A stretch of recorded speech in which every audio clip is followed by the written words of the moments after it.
आई. आई म्हणजे मंदिराचा उंच कळस.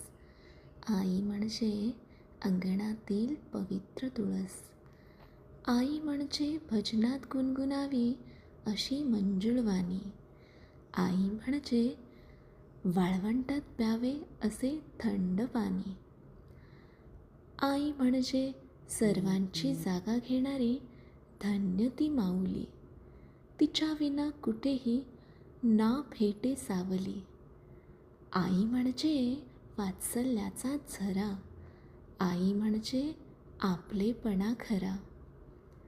आई म्हणजेच मायेची ऊब.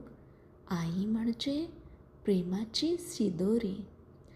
आई सर्वांची जागा घेऊ शकते, पण आईची जागा कुणीही घेऊ शकत नाही.